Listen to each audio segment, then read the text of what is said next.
Good afternoon, and welcome to the first seminar of the Financial Literacy Seminar Series. I want to first welcome back our usual attendee to the Financial Literacy Seminar Series, but also I know that today we have some out-of-town people attending CFED conference, and so welcome to our series. We hold them every 2 weeks on Thursday, so if you are in town on Thursday, you are very welcome to come here and attend the seminars. We are delighted today to have a distinguished financial literacy speaker. We have a distinguished speaker each semester, and this time is Professor Sheldon Garon from Princeton University. Just a brief introduction, if you don't know him already, he's an historian from Princeton, and this is a presentation about his new book, Beyond Our Means, Why America Spends While the World Saves. This is the fourth book of Professor Garon, and for those of you, or if you haven't read it already, I have to say I haven't read the previous book, but this book is simply magnificent. It's very rich, very full of facts, stories, and it really teaches us, I think, so much about, for example, thrift and lack of savings and attitude toward consumption and savings across countries. And we are truly delighted to have him today. Another feature as an economist, or another thing that really strike me about this book, is how beautifully it's written. And I was so impressed by this book that I'm actually going to read a piece from the book. This is just a little piece. The entire book is written so beautifully. I know that you have to be a high caliber person to be at Princeton in the history department, but this book certainly shows it. And this is just among many pages. There are many, many pages, and they are all so written with this subtle sense of humor as well. This one just, I think, hopefully shows, again, the elegance, and it talks about Mary Poppins and how it was described in the UK versus the US. It talks about the father, and he says, joined by a cast of musty bankers, he encourages his children to experience the joys of savings. And in the musical, he sings, if you invest your tuppence wisely in the bank, safe and sound, soon that tuppence, safely invested in the bank, will compound. There is a rhyme. Michael and Jane would have none of it. They are the two children. Create creatures of the new age, the children spend that tuppence. They buy bread to feed the birds, their act of consumption sweetened by generosity. But no longer would the word thrift roll off the tongues of Americans, nor would dedications to prudence or temperance adorn banks and city squares. I tell you, no economist would be able to write with this beautiful prose. And this book is entirely like this. It's just a great book. And we have bought several copies, but we're going to buy a lot more. Maybe this will be a gift to the participant. So join me in welcoming Professor Garon. Thank you very much, Professor Lusardi, for that very, very kind introduction. It's a real honor to be here and to kick off the Financial Literacy Seminar this year. And thank you also for the opportunity to talk about my book in some detail. When I first began working on this project, saving money was not exactly a sexy topic, certainly not in the United States, where policymakers have long emphasized consumption and credit as the engines of economic growth. Still, after the 2008 crisis, in some ways, saving has been sexy. at least exciting, maybe not in the best terms. Millions of Americans today, as most of you know, lack the basic savings to protect themselves against life's emergencies, against job losses, against home foreclosures, against health emergencies, and against the prospect of very uncomfortable retirements. And as many of you know, CFED, the organization located here in Washington, recently did a survey, a household survey, and found that something like 43% of American households have little or no liquid saving. And the Federal Reserve Survey of Consumer Finance, which recently came out, more or less confirms that number or around that number. So this book is in part a history of how we Americans came to so privilege spending over saving, but it also tells a larger global story about how people in many other nations, East and West, learned how to save over the past century or two, and also learned how to strike a little bit more of a balance between saving, spending, and borrowing. And this, of course, is very much related to your theme of financial literacy. So in a sense, this is an attempt to historicize financial literacy in the modern world. Now, it's well known, and I am a historian of Japan, so this is something that very much has been on my radar screen for a long time. It's very well known that East Asians, starting with the Japanese in the 1970s and currently the Chinese, boast very high household savings rates. When people, economists, try and explain this, often they fall back on cultural explanations. They'll say, well, okay, East Asians have this kind of abnormally high savings rates, but that's because they have something called culture. Sometimes they say it's Confucianism, sometimes they say it's Asian values, but there's something peculiarly cultural about this, at least so the explanation goes. The problem with that explanation is seen very clearly when we look at some cross-national tables of household savings rates. And lo and behold, we find that actually the Japanese have come down quite a bit, and not terribly good savers nowadays. Whereas a lot of the high savings today, interestingly enough, is done in continental Europe by really the core economies of continental Europe. The French, the Germans, even the Swedes recently have boasted pretty high rates. You could look at the Belgians, you could look at the Austrians. This is over the last 30 years or so, but even earlier they would have had even higher savings rates. And what's awfully interesting about places like France and Germany is how their household savings rate has held over the last 30 years. Even though in other places with aging societies, such as in Japan, they have gone down. Now, a simple table like this tends to actually confound a lot of the economic analyses I've seen that try to make sense of saving on a global basis. Because in many ways, according to the economic models we have in this country, Europeans shouldn't be saving much. They have massive welfare states, and we all know the Feldstein thesis from the 1970s that generous national pension systems and other social benefits should disincentivize saving. Well, America has weaker social safety nets, and we have low savings. And Europeans have very elaborate safety nets, and they have higher savings. This shouldn't be happening.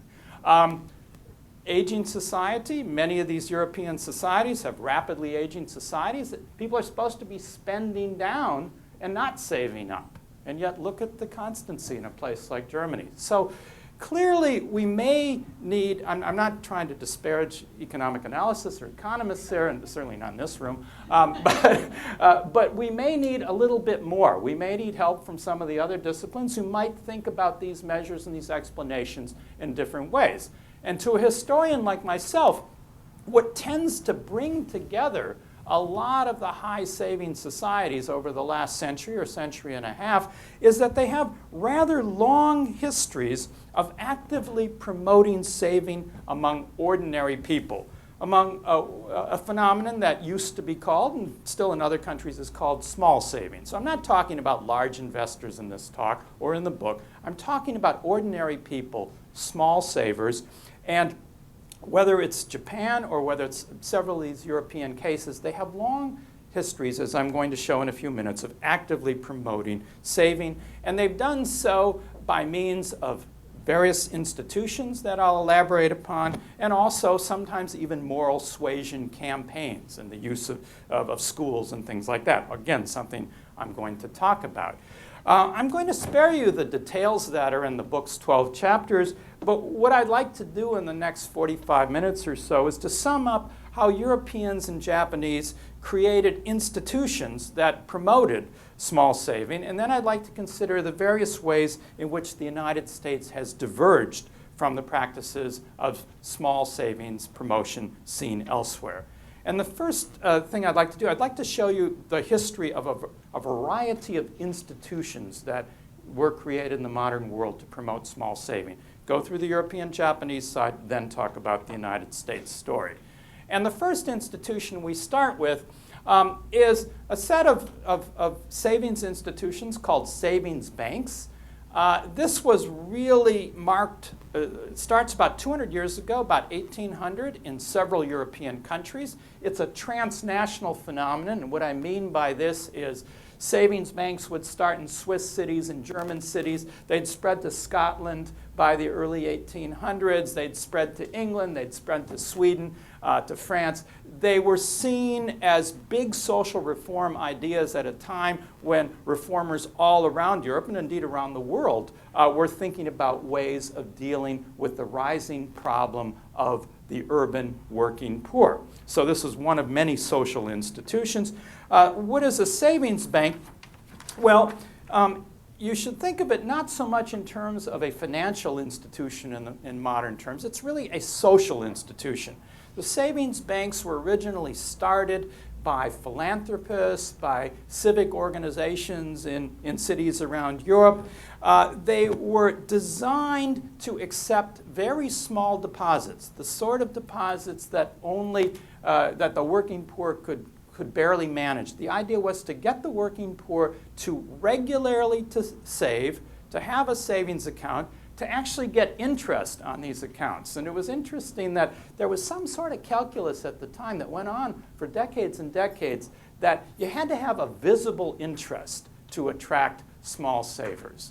And it had to be about 2.5% to 3%. And that figure is remarkably constant in the 19th and early 20th centuries. And to get to that figure, often philanthropists went into their own pockets, or civic organizations would contribute. So they were actually, in a sense, subsidizing savings. So these institutions were not originally designed to make money, although in fact once a lot of these savings banks got established, they did make money. But they were designed first and foremost to serve small savers, to serve the working poor. Now, the founders of these banks did not use our modern term financial inclusion, but they actually had concepts that were remarkably similar.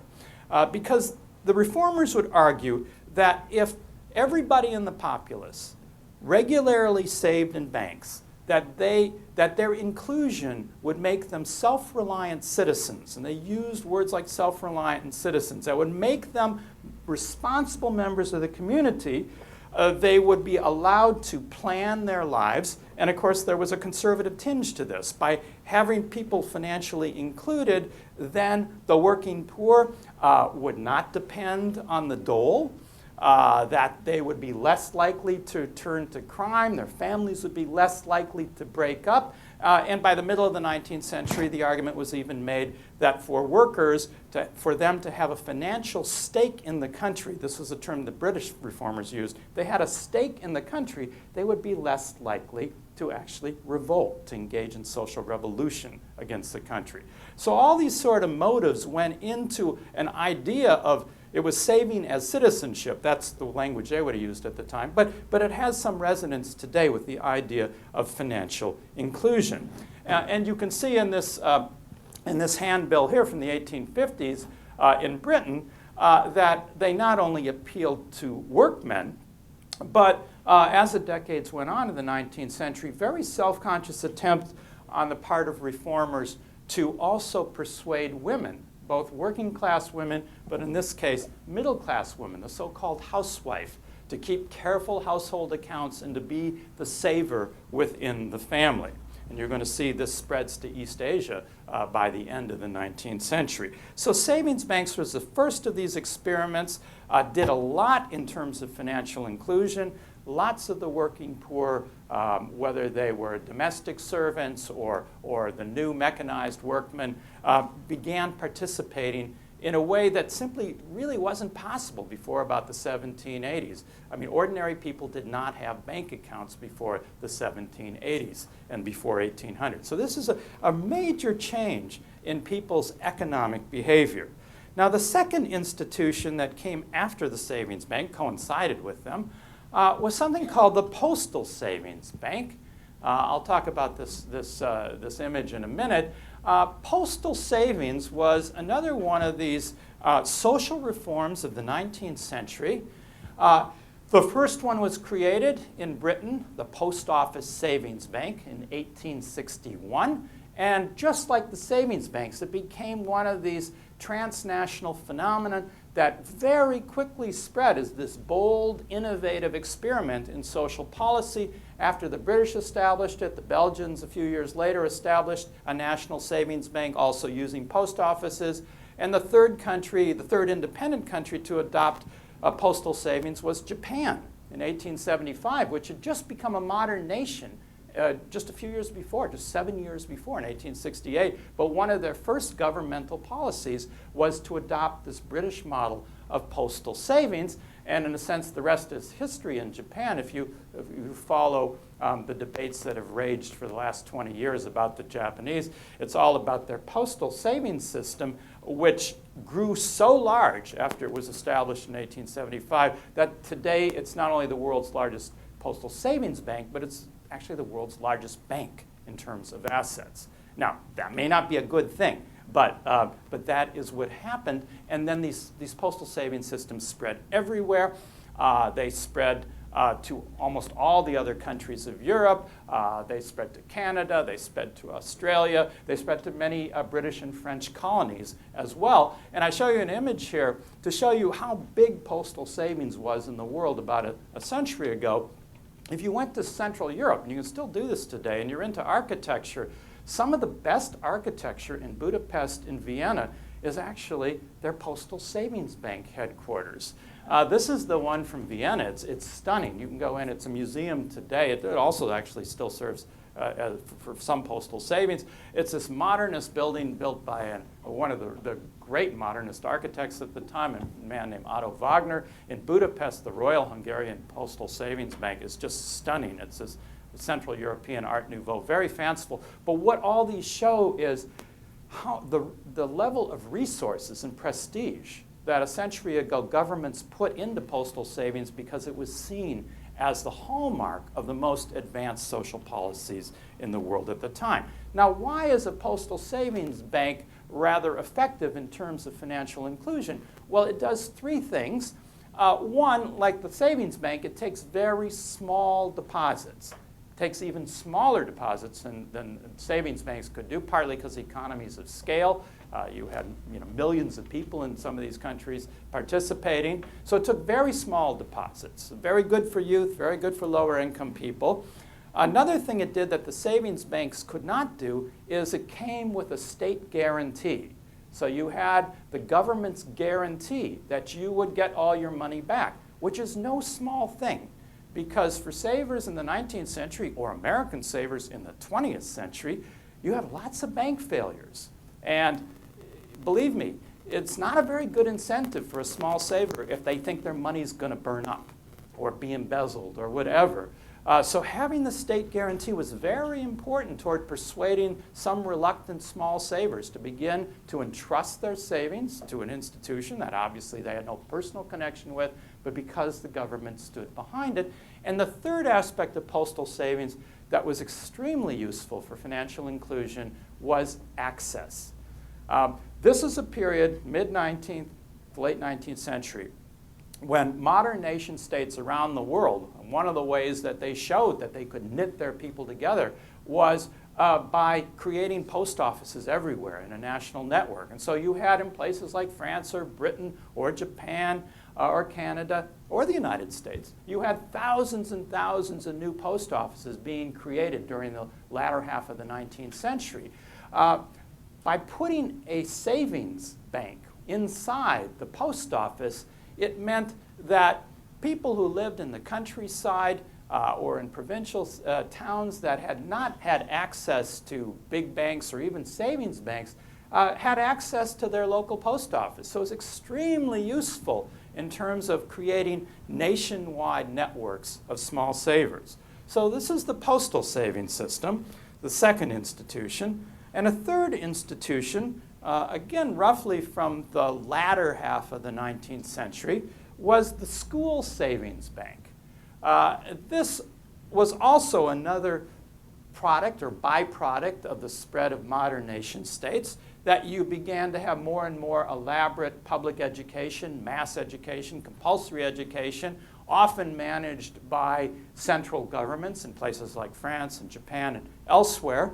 And it occurred to education and social policy reformers that the best way of getting your populace to be thrifty and to save and to plan their lives was to at a very early age, expose the future citizens to these habits of thrift and regular saving. So have them save right inside the school.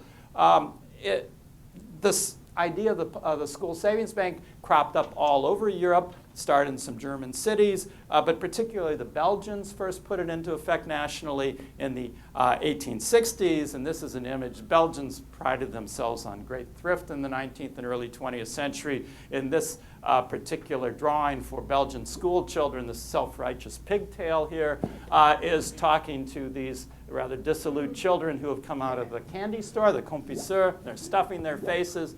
And she's saying, no, no, no. Do not spend your centime on candy. Take it next door to the Caisse d'Épargne, the National Savings Bank, often at a post office. And that's what you should be doing. The school savings system, just like everything else here, spreads transnationally very fast. It's in Japan by the 1890s. And again, it's in lots of countries. And you have an interesting phenomenon. I mean, we don't pay attention often to the mundane events in history, but one of the mundane events was, you could call it kind of transnational Monday. You would have had all over the world, from Munich to Manchester to Melbourne, even to Minneapolis later you're going to see, you would have had this image on Monday morning of school children bringing in their small coins, giving them to the teacher or a savings bank or a postal savings clerk. These people would then write it down. It would be then deposited in the local post office or savings bank in the name of the children. And they were expected to regularly save, and it was meant to incorporate and, as I said, inculcate habits of thrift. And these two, like everything else in terms of inclusion, the numbers are really striking. I mean, in each country, you had a large percentage of particularly primary school children, the main people who are attending school in those days, are enrolled in these savings banks programs. So you're reaching a lot of children. Now, another phase in terms of the promotion of saving occurs in the 20th century, and that's the phenomenon of war savings. You know, particularly during the two world wars. You have these very elaborate nationwide savings campaigns. We're somewhat familiar with this from our own country. But it's a very interesting new stage in saving, because in the 19th century, in terms of motivation, you're basically trying to persuade ordinary people to save for their own good, to save for the good of morality, for the good of social order. But in World War I and II, you now have these massive, protracted, total wars. They're extremely expensive. You can get some of the finance from taxation, but there are limits to how much people will pay in taxes. So the idea of financing a good part of the war out of people's savings, because you can't borrow from your enemies anymore. The Germans and the French would borrow from each other when they're fighting each other. You can't do that anymore. So you're heavily mobilizing the domestic saving of your people. So savings takes on a new meaning. Not only good for the soul, not only good for society, but now it's essential to national survival, to financing these wars. And what's also interesting about the war savings is there's nothing like war to standardize government policies. Because when you're at war with somebody, you are constantly looking at what your enemy and sometimes your allies are doing.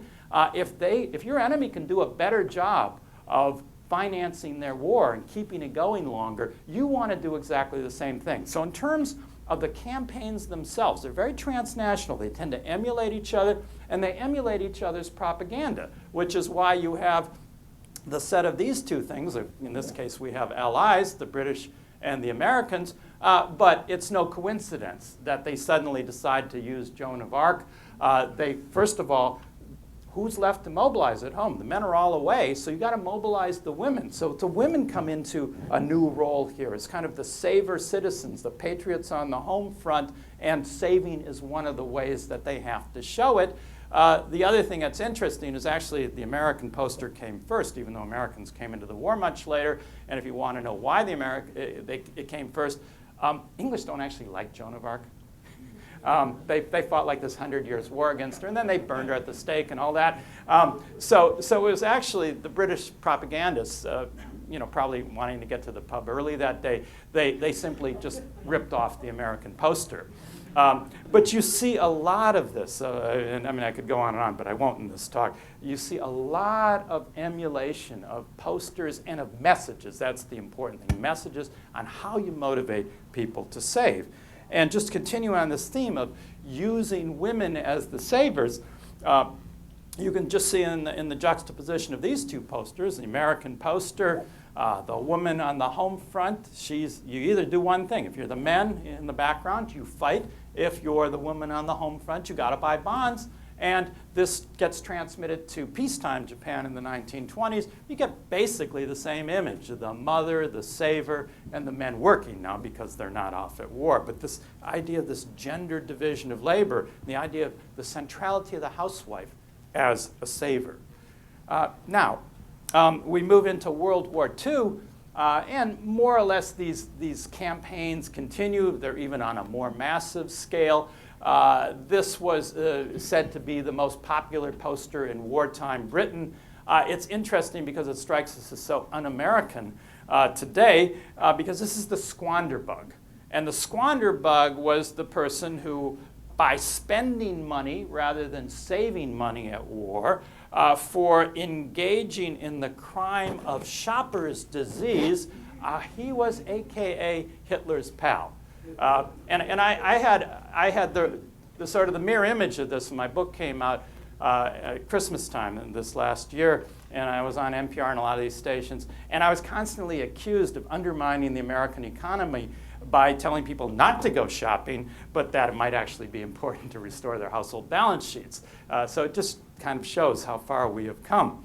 But these sort of messages were there, the idea that spending in wartime could actually be a traitorous act. Well, after World War II, we have really sort of the fifth and the last institution of saving or motivation, promotion of saving. And this is the post-war National Savings Campaign. And these are interesting. I think Americans don't appreciate these, and you'll see why in a minute. But World War II ends in 1945. But the wartime-style campaigns for savings and austerity do not end in most of the rest of the world that had fought the war. They do end in America, and we'll talk about that. But in places like Britain, they have a new set of post-war austerity campaigns called the Keep On Saving campaigns, telling people that, yeah, okay, in the middle of 1945, we've defeated the Germans, we're about to defeat the Japanese, but we have to keep on saving for the post-war.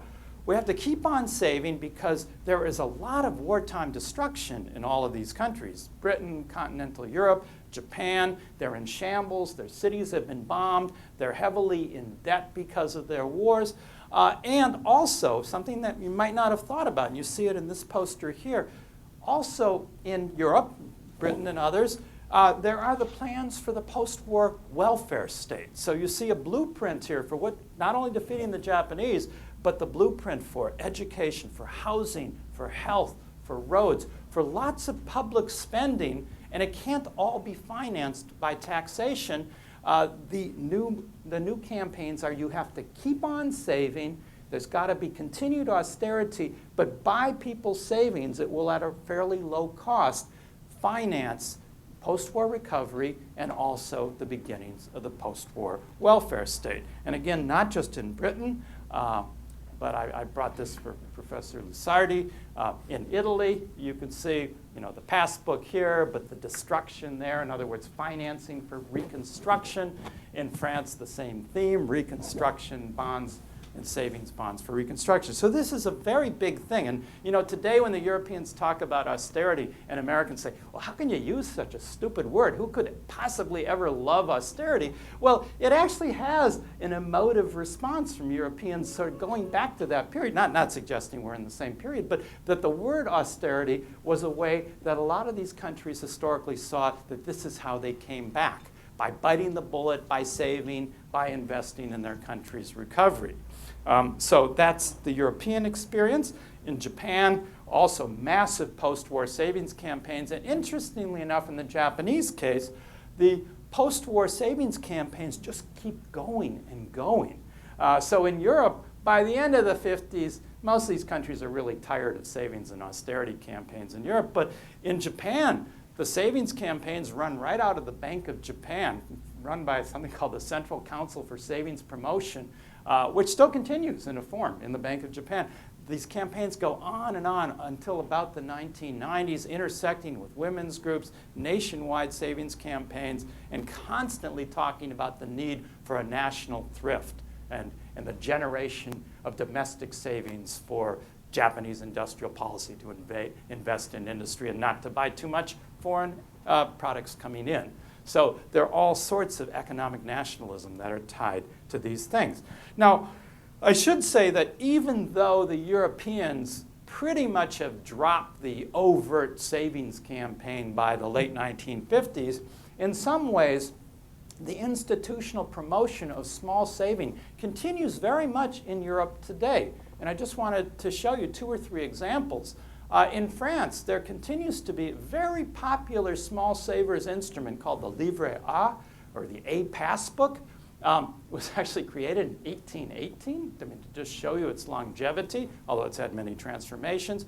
But today you can get it at the savings bank, you can get it at the Postal Savings Bank, and even in France today since 2009, you can actually get them at commercial banks, because commercial banks wanted these as well. What are they? Well, they're tax-free.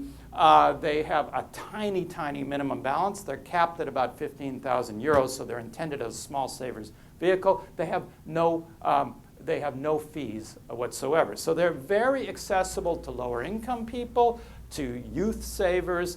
There's something like about 50 million of these held in France today, which is roughly the population of France. So it's universal. It's an interesting idea that we might think about, because the French government actually commissions private banks as well as the public banks to subsidize basically the small savers instrument. That's France. In Germany, it's not so, the promotion of savings is not so much done on a national basis, but as you know, Germany has very strong regions, and they have these very strong public savings banks that are in the municipalities. If you go to a German town or city, I mean, you can't cross the street without bumping into one of these Sparkassen, the plural, savings banks. They too go way, way back to the early 19th century, even the late 18th century for some of them.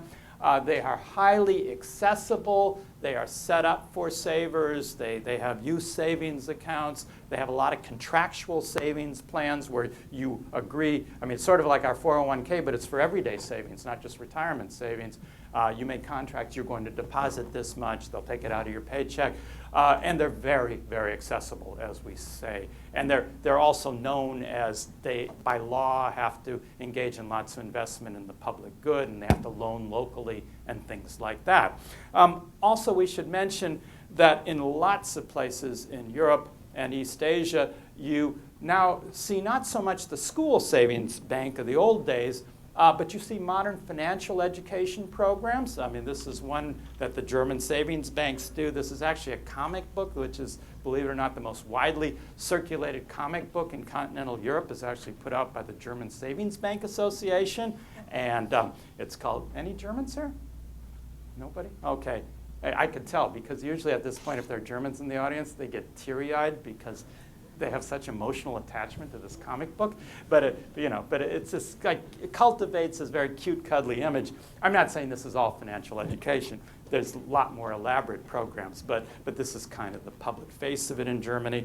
In Australia now, they're nationwide financial education. In Japanese, there's nationwide financial education. And this seems to be a growing trend, the use of the nation's school system. So that's how financial inclusion works even to this day, and really piggybacks on this long history of savings promotion.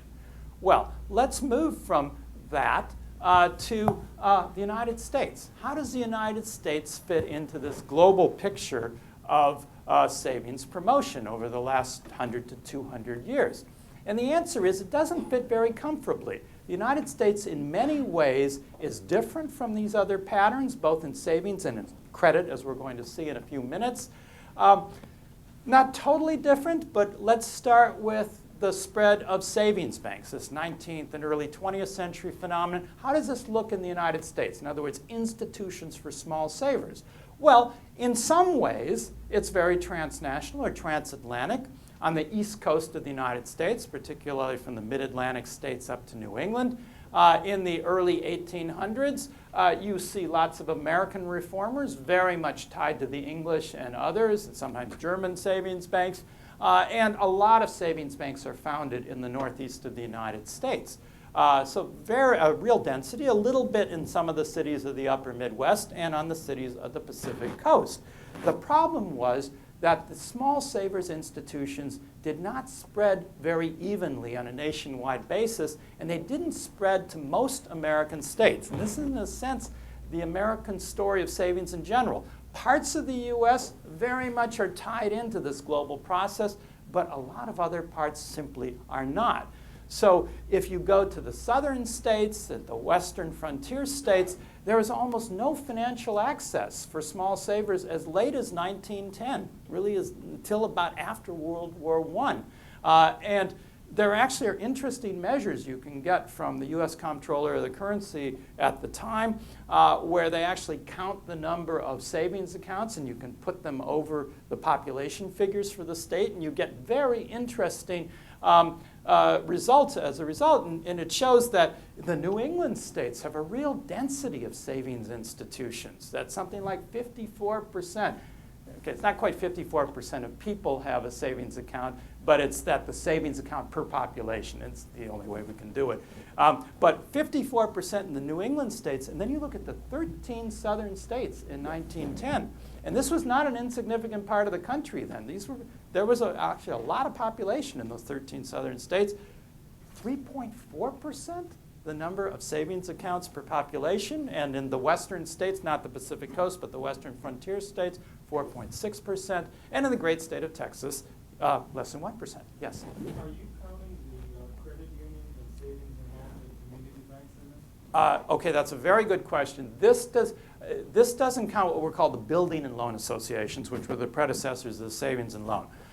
If you put them in, you would get on a nationwide basis, rather than about 16%, you get 18%. So it's not terribly significant, but the other thing is they are major institutions. Not as many customers at that time as the savings banks, but the problem is the building and loan associations are pretty much in the same areas that already have a density of savings banks and other small savers institutions. So they're not particularly in the southern states, they're not in the western states. So it doesn't change the regional picture much and just adds a little bit of a percent. Now in the post-World War II period, the S&Ls will be very major as probably the way that most Americans actually save, which is interesting because then of course they disappear and then we have to talk about that. Now credit unions are just beginning to be created at that period. This is 1910. There are very few credit unions. They will start to appear. The credit union story is an interesting story. They're not measured in this, that's right. Even though credit unions are very heroic, they have never really done a lot in terms of total market share of small savers. They have, Recently there have been, changes in the rules that make them more accessible. Often they were restricted to organizations. They have done a good job for the people they've done a good job for, but they haven't reached huge chunks of the population in the way that some of these other institutions might have and actually did. But yes, they're not in this, but they wouldn't have changed the 1910 statistic. Yes? What is that like population that's like at that time period? I imagine New England was much more. There's not many more towns. Right. It's almost like going back to Britain and agricultural. Yeah. As it industrialized and there was the need for savings. Yeah, but it's interesting. Okay, you can take Vermont, and which is a pretty rural state, and has a huge percentage of people in savings banks. Southerners have towns too. They don't, small towns, and they're not there. Vermont has small towns. Iowa's another interesting case. Iowa doesn't have so many of these so-called mutual savings banks, but has a lot of what's called stock savings banks. They're kind of commercial banks, but they're still very much, they have joint stock ownership, but they're still very much oriented toward small savers. And there are something like 550 of these stock savings banks in Iowa, which makes it one of the most densely populated in terms of savings banks, and yet Iowa's one of the most rural states there is. So it partly tracks what you're saying, and certainly in the frontier West, but it's not the only answer. And in the book I talk about this, and I could go on, but maybe we can come back to that point. Okay, so there's a variation that for the first 100 years or so of savings promotion, the Americans are sort of way behind, or at least very uneven in their promotion of saving. So if they are uneven, wouldn't the smart solution be to start a nationwide postal savings bank? And in the 1870s, there were people in Washington who thought exactly like that. They were just like social reformers and reformers around the world. And they said, wow, United States, we're coming out of the Civil War. We've got to integrate the country. The post office is expanding. Why can't we do it the British or the Belgians or the Canadians? All they had to do was look north and say, well, why can't we set up a postal savings system? So in 1873, officials from the Postmaster General's office, these cosmopolitan bureaucrats who were studying European trends, they drafted a bill. They gave it to sympathetic congressmen in the U.S. Congress to introduce 1873, and nothing happened. And then they introduced in 1874, nothing happened. In 1875, nothing happened. In 1876, they introduced it for the next 37 years, and it went nowhere, which is kind of like what might be happening today to crazy people like me who suggest maybe we should reintroduce it. It will go nowhere. But anyway, why did it go nowhere? Well, commercial banking was much more advanced in the United States at that point than it was in a lot of other places. And the commercial banks, as you would imagine, fought tooth and nail. They certainly didn't want something like this vying for small savers. A lot of regional opposition, even based on populism. Fear that if you had a nationwide savings bank, all the money would go somewhere. It would go to Washington. It would go to buy government bonds in Washington, or it would go to Wall Street. And they didn't like things like that in populist areas. So congressional regional opposition, finally, because in 1907 there's a major financial panic in this country, it prompted enough congressmen to decide that they could pass a weak postal savings system, which they did. It was more or less crippled at birth. It was prevented. It paid effectively 1% interest rate at a time that the banks were paying 3 to 4%. So it was way below the market. It was supposed to spread to the countryside, but within a couple of years, the post office, under pressure, decided that the so-called third and fourth class rural post offices wouldn't have them. So the whole thing was designed to reach the countryside. It didn't do. A lot of other things. It was prevented from working with schools and school savings banks because the banks didn't want them coming in. For a time it did well. It did well in World War I. It did well in the Depression when people were, because it had a government guarantee. It did very well with immigrants. It was seen as the Italian bank because Italian immigrants just loved it because it resembled what they had at home. But it receded for various reasons, and in the 1950s it became almost invisible. I'm old enough to actually have been a child during this period. I didn't even know we had one. And nobody knew we had one because in 1966, it was abolished by Congress. And everybody said, well, what do we abolish? I mean, nobody could remember it was even alive. It just kind of died in its sleep. Yes? Was there something else similar? Because I went to Catholic school in Mm-hmm. Pennsylvania in 1950 Okay. in elementary school. Okay. We had a little book that we buy, stamps. Yes. And they were savings. Wasn't it postal? Well, okay, it might have, you could get those at the post office. Those were hooked into the U.S. Savings Bond Program, which I'm going to talk about in a second.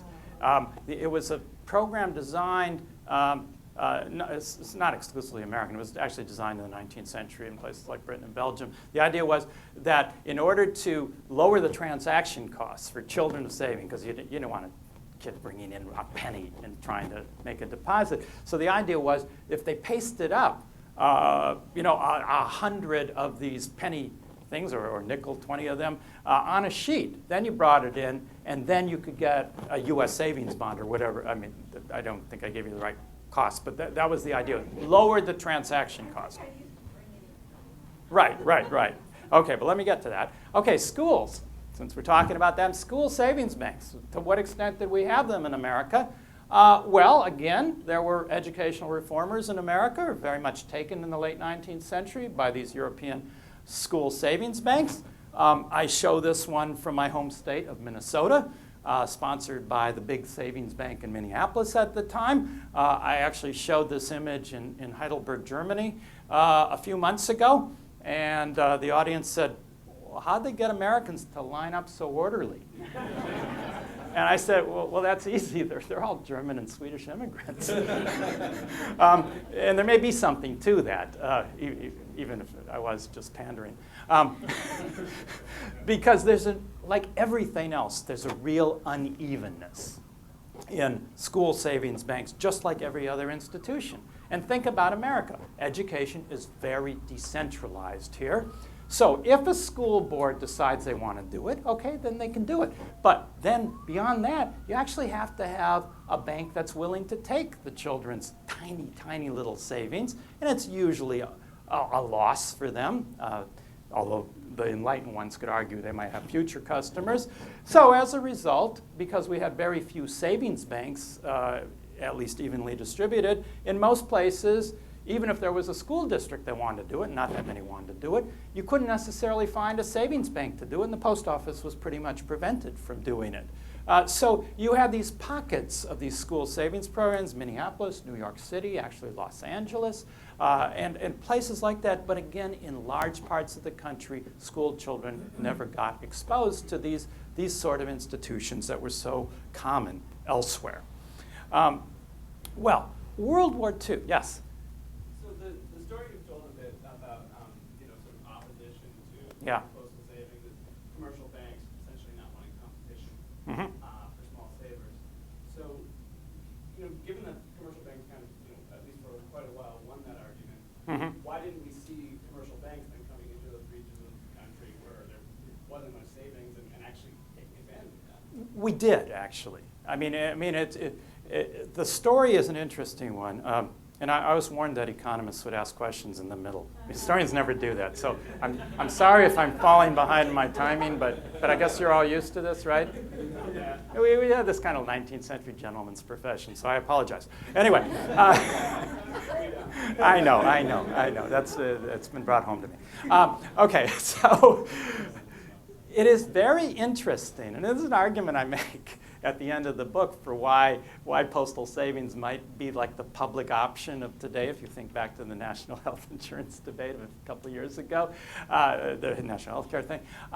Because in 1910, as postal savings got close to being passed and commercial banks had to fight against it more vigorously, and then when it actually went into effect, Indeed, that was the very moment that commercial banks started dropping some of their more onerous requirements of high minimum balances and started being more socially friendly to small savers and actually getting their business once they saw that there actually was a market there as a way of trying to compete and to forestall what the U.S. Post Office was doing. And so I have made this argument that I don't think is totally frivolous, that if we could reintroduce Postal Savings today, one of its products, I mean, I actually think it would do a lot of good, but we can debate that.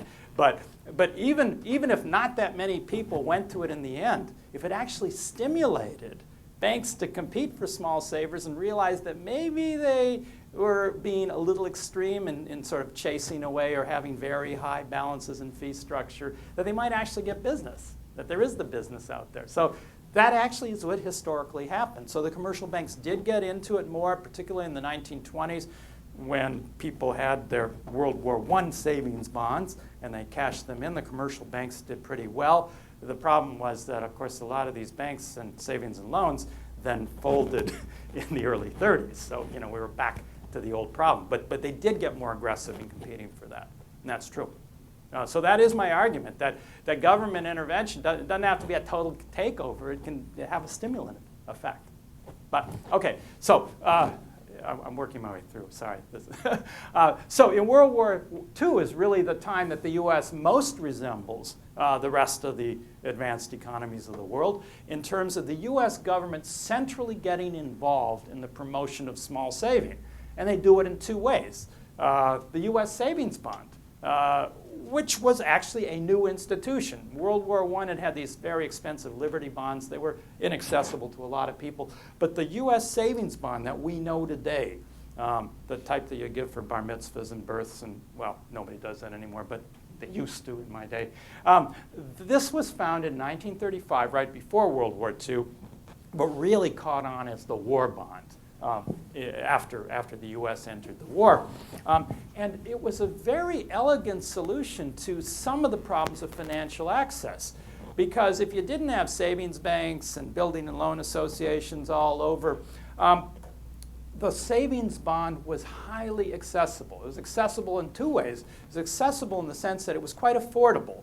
Cost $17 something. You bought it. It was administratively simple. You waited 10 years. You cashed it in, so you didn't have to worry about interest payments in between. So very elegant in terms of use for small savers, but also accessible in the sense that it was available everywhere.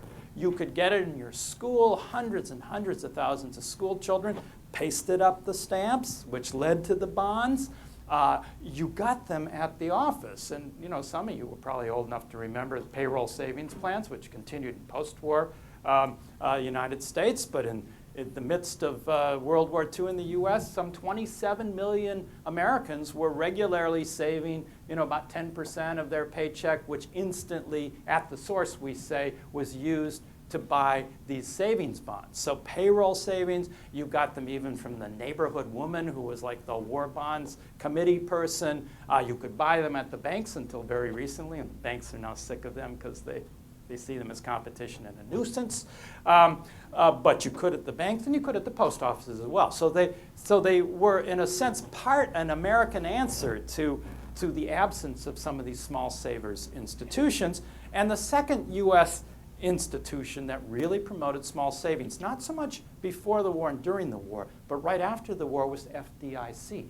So FDIC is passed in 33, comes into effect in 34, doesn't hit people that much in the 30s, partly because there isn't that much saving, but there's also still a lot of suspicion. I mean, it takes a while. But after 1945, people begin to cash in their savings bonds, which was the major way that most Americans saved, was savings bonds during the war. They didn't have many savings and checking accounts, but they did have savings bonds. They cashed them in, and they started putting them particularly into the savings and loan associations, which were a highly accessible, again, kind of America's answer to the savings bank, because they're highly accessible, friendly to small savers, by law could pay a little bit more percent for savings than the commercial banks. And so FDIC, by really overcoming the American problem, our long American problem of bank failures, was in a sense our real answer to postal savings, because here's in a sense the government guarantee. Now some of you who really know your history will know that the S&Ls are covered by a weaker system than FDIC, which becomes a problem. It becomes a problem when it becomes a problem, which is in the 1980s.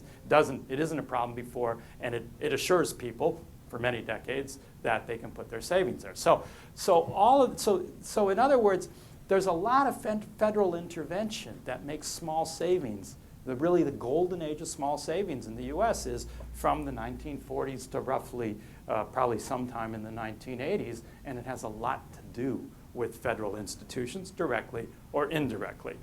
Well, we get to the 1980s. It is interesting that in the post-war period, that Americans were pretty good savers. As I said, this is our golden age of small saving. We weren't saving like Europeans and Japanese, but there are reasons I'll explain in a minute. We didn't really have to, but we had savings rates between about 7 and 11% as recently as 1981. And then, I think you all know the story. The household savings rate just falls off the cliff in the 1990s and the early 2000s. How do we explain this? I'll try and rapidly bring this to a close. We can talk about long-term factors and short-term factors. Long-term factors, the United States comes out of World War II in a different position than really everybody else in the world, except for maybe Canadians and Australians. The United States does not suffer war damage. It doesn't have the bombed out cities. Its factories are not destroyed, but they are humming. They're easily converted into consumer goods production.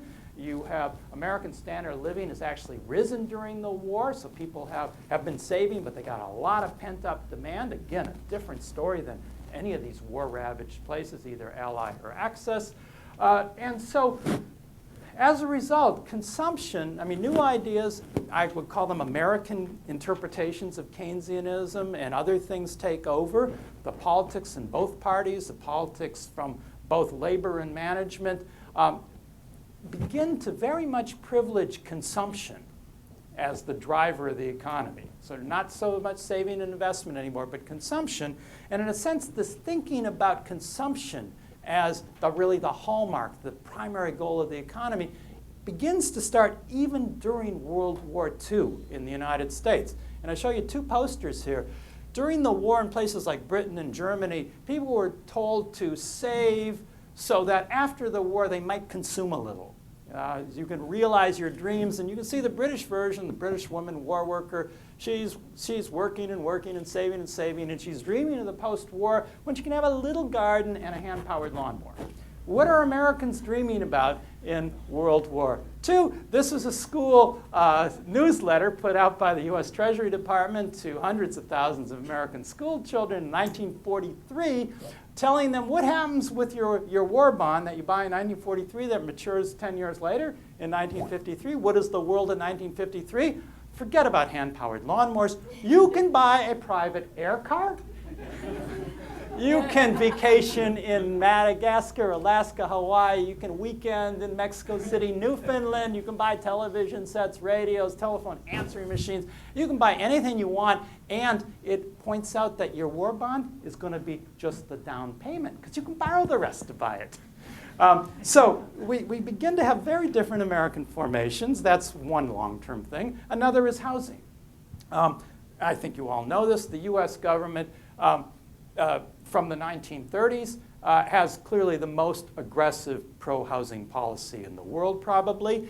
With the creation of the FHA, the 25 to 30-year amortized mortgage, which is a new thing at the time, makes housing much more affordable, actually brings down the interest rate because you have the FHA and federal agencies basically, insuring, guaranteeing, private banks loaning mortgages. And in a post-war period, the income tax deduction for housing becomes important. It had been there before, but most people didn't pay income tax. So after World War II, lots of ordinary homeowners begin to take advantage of the tax deduction. And you get a phenomenon that Americans begin to think of their saving as through their housing, which is not crazy. That you accumulate a nest egg, it's there for you at retirement, you pay off your mortgage. And one can say that this was quite sustainable for the first several post-war decades. that Americans managed to both have small saving, pretty good rates, plus putting a lot of money in investment that was paying off into housing. So you have, these are the long term, but the short term factors are the ones that perhaps are much more important. And they really start from the 1980s, and it's the world that we lived in until 2008, and to some extent we still live in it. What happened since the 1980s? Well, for various reasons, a lot of which have to do with the deregulation of the financial industry.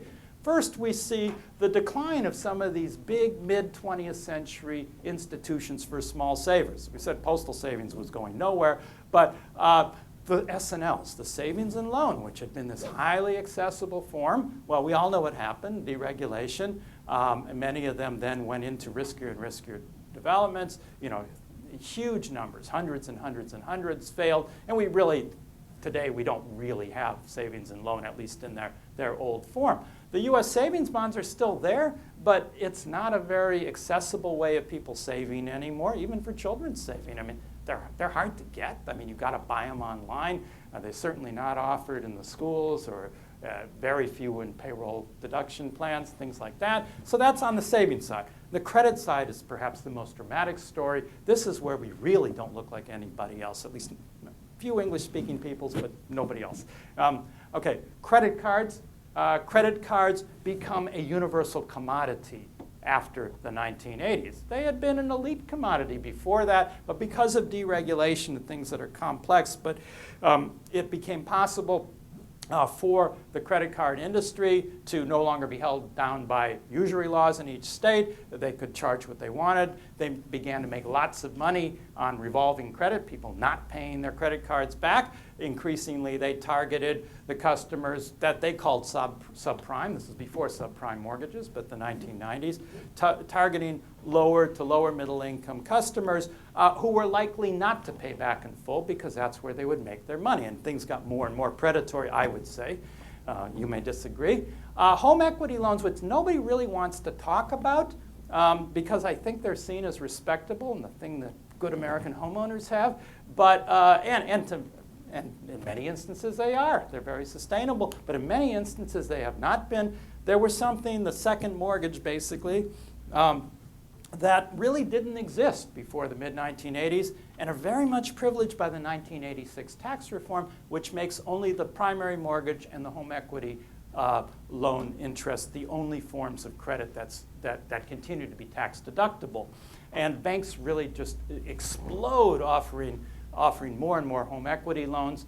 And Congress originally thought people were going to just use them for education and home improvement. And then it was clear you couldn't tell people what to do with them. Some people use them that way, but some people use them as their gigantic credit card, and more and more. And sometimes when we saw credit card debt going down in the last 10 years, we say, oh, isn't this wonderful? It's just because people had shifted to home equity loans, which were a better deal for them. Subprime mortgages, I think we know about, and also many primary mortgages as well. And then finally, all of this huge expansion of credit occurring against the backdrop of growing income inequality in America, stagnation of wages among working people, and after about 2000, stagnation or even decline for about 90% of households.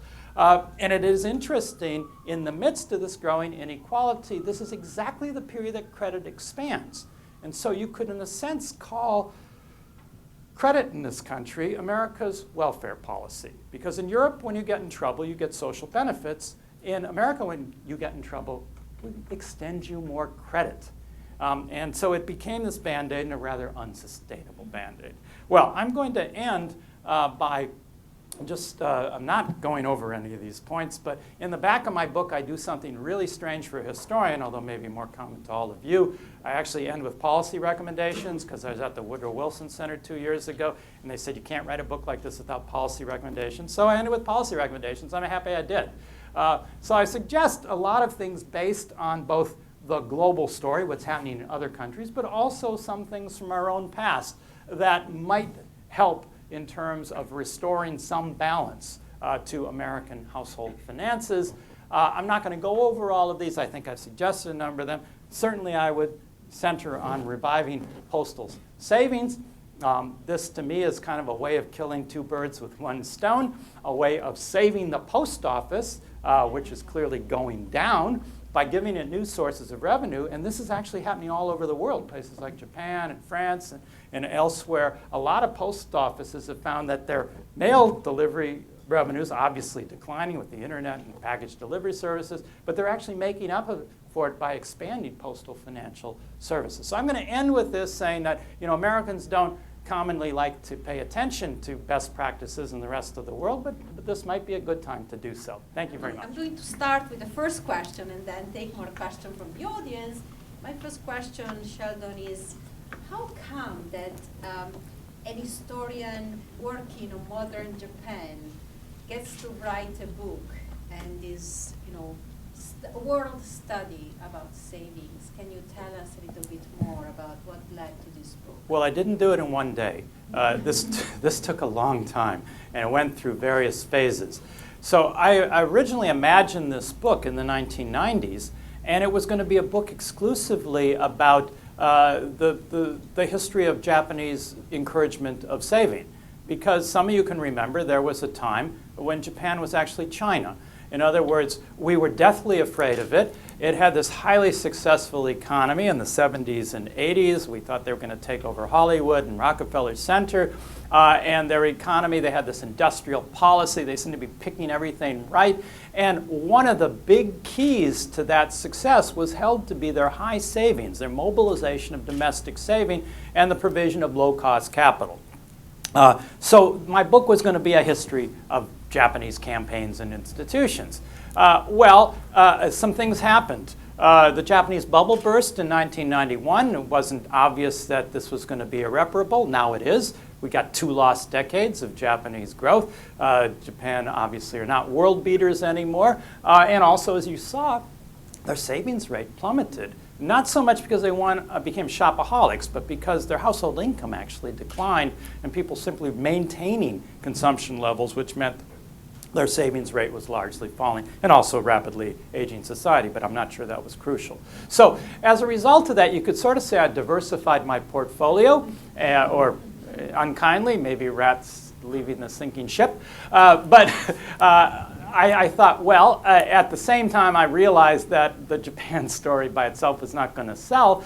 I also, through the documents, because historians, all we do is read documents. And when I read the Japanese documents from basically the late 19th century to after World War II, it became clear that lots of these institutions for promoting saving that I thought were so peculiarly Japanese were actually were emulations of this global phenomenon that was happening in Europe and elsewhere.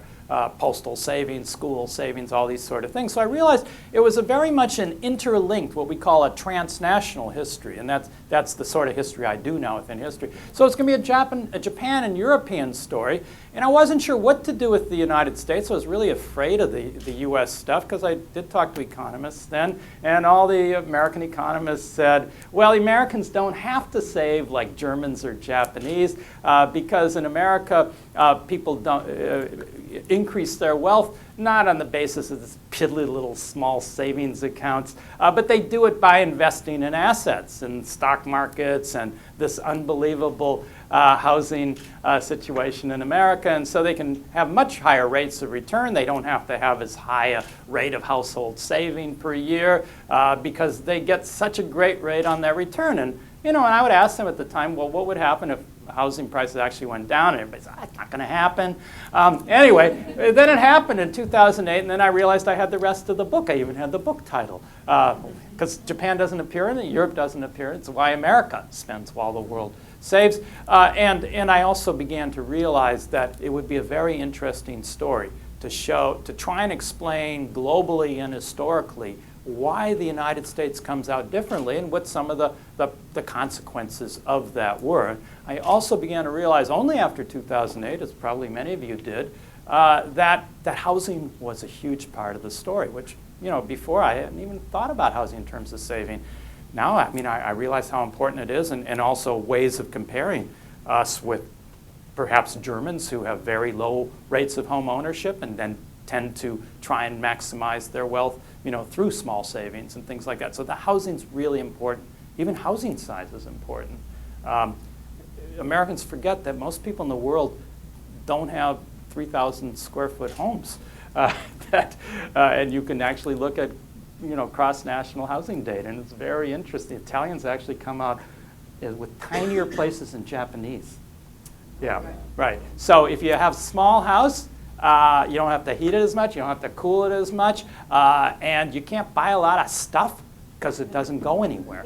So housing became very important. So that's the genesis of the book. Many difficult stages. Barbara Chergino, given the current extremely low interest rates, doesn't that act as a rather large damper for encouraging people to save? And how do you think that's going to change?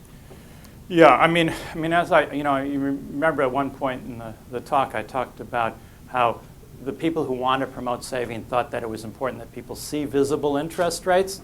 And it is interesting in Europe even today, although rates have fallen, but I mean, this is partly due to European central banking policy, which had a higher interest rate. But there seems to be, in a lot of these savings banks in Germany and Austria and these places that are oriented towards savers, there seems to be less of a spread between the interest on loans and the interest on savings accounts, because they're offering they're offering rates that are still way above 2% in many of these countries. Sometimes even no longer 3%, but when we were near zero, lots of places had 3% rates. So, I cannot tell you exactly why this is, but it is interesting that they clearly thought it was important. The French, this livret A thing is really wild. Probably economists would hate it. But the interest rate is totally established by the government. It's not a market rate. And sometimes it's above market rates because it's seen as a social policy subsidy. We may not want to do that, but if we think it's important to subsidize something that's socially useful, and if we think that maybe a lot of our subsidies have gone to the affluent, that this might actually be an interesting way of doing it. But anyways, you're asking, what can we do now? Well, it is discouraging to have a low interest rate, but it doesn't necessarily totally discourage saving. And indeed, a lot of examples in the last 20 to 30 years show that people will often save when rates are very low if they're scared of everything other investment, which is, I think, where we are today. The Japanese in the early 1990s started buying very low-interest postal savings accounts, and American economic journalists laughed at them and said, "Oh, what a bunch of idiots! Why are they so risk-averse? Why are they saving at low interest rates?" And now we're doing it. In 1990s in this country, interest rates are actually quite good. And that's exactly the time that Americans stopped saving. So there's not as good a correlation as you might think, even though it really hurts us to see these small rates. But people, I think, intuitively think in terms of kind of a real return, and they say, well, I could put it in my house, it might drop 30%. I could put it in the stock market, and I have no idea what that's going to do. Okay, maybe I'll lose 1% or 2% to inflation, but I'll still have most of my principal, and I think that's how lots of people respond. So, then there's this larger macro debate, obviously. Should the U.S. be, Federal Reserve, should interest rates be raised? Well, that doesn't seem to be happening right now because it wouldn't have a great effect, but yeah. Two other factors economists tend to worry about in terms of saving is fertility rates, which are on the floor in Europe, and China and Japan, and are going to have really bad long-run consequences for them, given their transfer payment schemes, Right. So their low fertility rates, and also, they do have high consumption taxes, right? 20% Oh, yeah. VAT. Oh, yeah. And so the combination of those two could be fairly important. Right, but in what sense? Well, you have a consumption tax and you encourage saving. Yes, that one I see. Fertility, you encourage saving. One-child policy in China, holy mackerel, those people are saving like crazy. But often, the yeah, Italians yeah. have a one-child policy voluntarily. Yeah, I haven't even seen the one, but they're, yeah. To the rest of Europe is just not reproducing itself. Right. So they, whereas, I invested a huge amount in my children. Yeah. expecting, hopefully, Yeah. that I would get my return. Yeah, good luck. Yeah. Yeah, but it's interesting One that. of my children moved to Italy. Yeah, well, okay. It didn't work out. But there's also an argument made by some economists that actually, well, it's the life cycle hypothesis, that when you have rapidly aging societies like Japan, you're going to see a lowering of the savings rate as people have to consume and don't have the income coming in. And That's going to happen. well, I mean, it probably did happen in Japan, but it's interesting. So I've seen the demographics used in both ways, and actually more commonly in not the way you used it, but the aging society will reduce saving. Yeah. Now, except that it doesn't in some of the European countries, because I mean, France has better birth rate than most, but the Germans don't, and the Belgians don't, and the Austrians don't, and yet they have maintained these high savings rates. So it's a mystery. I mean, it's single variables. I think can get us in trouble here, because I don't think any of them can quite explain it. I was struck by your slide that showed the progression of savings banks in the United States, and with them predominantly in the Northeast and Midwest. Mm-hmm. So could you talk about the impact of immigration on that? The Yeah. Europeans coming over and bringing their institutions Yes. with them. I was also struck by the fact of the very low savings in the South. And is that due to result of the devastation of the Civil War and the protracting of that very elitist agrarian society with Yeah. Jim Crow laws? Immigrants is a big part of the story, continues in a sense to be a big part of the story. Immigrants in general tend to be high savers, certainly in their first generation, partly because they are still transnational, often are sending remittances, as the early immigrants, I mean, the immigrants around 100 years ago in the U.S. were. They tend to economize on their costs, like living in crowded places to minimize housing things, and really do focus on the accumulation of saving. But they also, as you said, a lot of them bring their institutions with them. So the gentleman who asked about the savings and loan and the building and loan associations, those are partly British, but they're also very Germanic. They're related to things like, if you've been in Europe, Raiffeisen banks and things like that. These agricultural cooperative banks, because a savings and loan is originally a type of cooperative. And in the Germanic areas, the building and loan associations were big in Pennsylvania and in Ohio. So this is really important. As I said, Postal Savings was actually called the Italian Savings Bank. And people in Congress who tried to oppose it said, we want to Americanize those Italians. We don't want to Italianize the U.S. Post Office. That's a direct quote. So that's important. The South is really interesting. And in a sense, everything I said about the South would apply not just to savings banks, but to an array of social institutions that we could collectively call citizenship. And in a sense, financial inclusion is a form of citizenship. But if you think about the South, the racial divide is enormous. The percentage of African Americans as late as 1910 in Mississippi, Alabama, I think is over 50%. A lot of them are in the 40 percentile.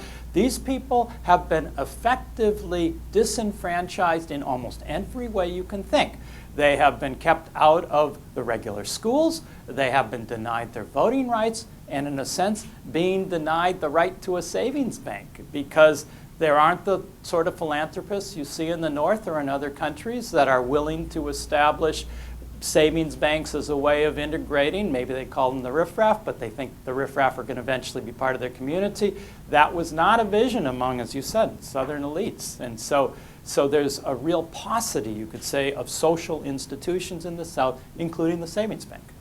I was wondering if in your research or elsewhere you looked at savings policy or behavior in places like Central or South America.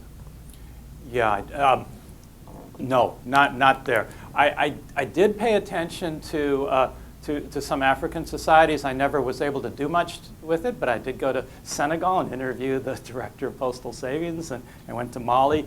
And I've tried to follow the microfinance and microsavings debates, which have some familiar ring, because the creation of savings and credit cooperatives is actually a way that both East Asians and Europeans, particularly continental Europeans, really sort of finessed the first stage of saving in the 19th century. I mean, these cooperatives actually mediated between the financial institutions and the ordinary household. So there is something to that, but I can't tell you anything about, I'm sorry, about Latin America. And some of the savings promotion programs in some African countries have been fairly successful. I mean, Senegal, some in East Africa, South Africa. There have been a variety of schemes, including postal savings, that have done a pretty good job. But then there's always the question of access and trust and things like that. Oh, sir.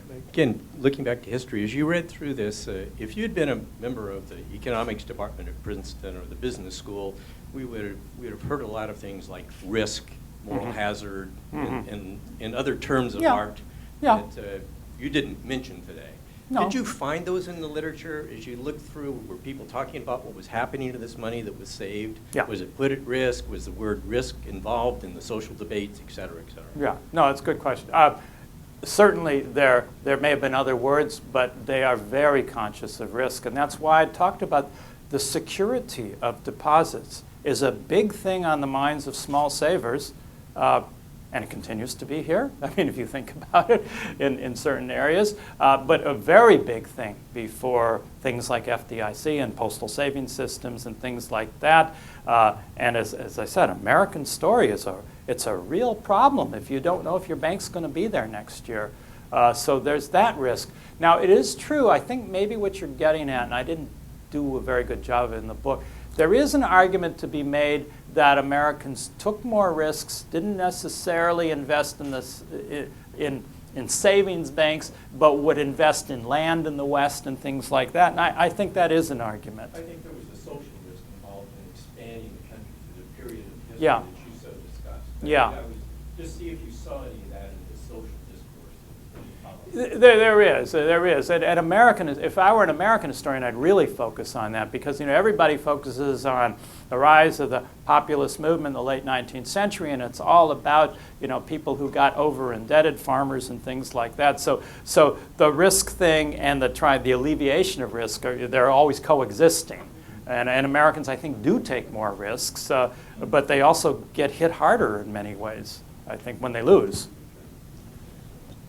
I'm curious to hear more about the personal and aggregate impacts from the two different systems. Does having a more pronounced public aspect to how savings work, I mean, it must have substantial impacts on people. You started to seem to talk about consumptive behavior being different because commercial banks perhaps have differently aligned incentives. And I wonder what happens to the sort of customers, if you will, of the public sector banks versus the private sector banks, how those relationships are different and what the impacts both on the customers and the societies within them are. Yeah, of course it does depend where we're talking about, but you're talking about the places that have active public savings institutions, right? One pattern we see that you might not expect. Places like Japan, even Britain, where you have had long histories of postal savings and other small savers institutions that by custom but also by law, the commercial banks often have to grant more or less the same types of financial access. So in Japan today, it's quite extraordinary. By law, any bank's got to take any size deposit, no matter how small. There is no minimum balance. There are no fees attached to it. I mean, that's by law. So in a sense, there's sort of an evening out of the private institutions to look more like the public. And in France, that interesting case I talked about, we have a situation that's kind of hard to imagine in America. So for years and years, the commercial banks are complaining about the privilege that the state-linked savings banks and the postal savings banks have over them. They can offer these livret A and these other small savers accounts. The public banks could. And so the commercial banks said no fair. Okay, so that sounds familiar to us. Commercial banks probably do that here. But unlike America, the commercial banks didn't say, close down your operations in the post office. They said, we want what you have. So make it possible for us to offer the livret A and the government came up with a way of doing it. So in a sense, they kind of universalized the public onto the private. Now, in places like Germany, you see maybe more of a distinction. Germans will often have accounts in different banks, but they'll attach kind of different meanings to them. They might go for a higher rate of return in Deutsche Bank, but they might say, but they're not friendly to me in Deutsche Bank, and I don't keep that much there, and I really like to keep it in my local Sparkasse or the Postbank. So there is a sense that in Germany and some other places that the big commercial banks are meanies. They don't really care about me, but I might just diversify and have something there. Or I might, get a nationwide ATM, which you can't necessarily get with a local savings bank. But the sense is that the savings bank is our bank. It looks out for us little guys, and it invests in the region. And people are very attached to these Sparkassen. In your research, or if you've thought of it yourself, of private sector solutions to encourage individual saving. And the reason I ask is because I know Bank of America had a program that was called like the Roundup program or something like that, where it rounded your nearest purchase to the dollar and it took that amount and put it into your savings account. I was wondering. But it was the use of your credit card, wasn't it? Right. Debit or credit, I guess. Okay, but it was for spending. So the more you spent, the more you allegedly saved. But it also didn't gain much traction. So I'm wondering for good reason. If you heard of any private sector solutions to actually encourage. Yeah, no, I know.